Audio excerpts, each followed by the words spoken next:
పుత్రుడికి జీవితం ఆరంభం కాగానే ఎన్నో కష్టాలను ఎదిరించాల్సొచ్చింది. ఇక నేను తన జీవితాన్ని సంతోషంతో నింపేస్తాను. తనకెలాంటి కష్టం కలగనివ్వను.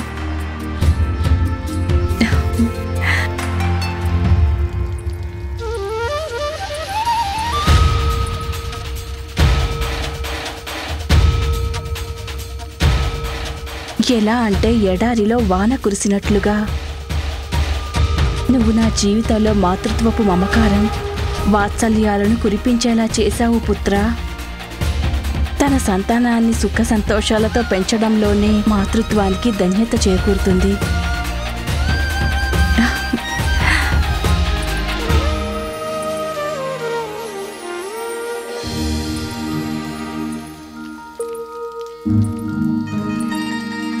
అమ్మకు ఏమైంది?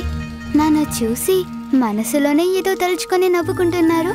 అయినా మాట్లాడకుండానే ఎక్కడికి వెళ్తున్నారు? వెళ్ళి చూస్తాను.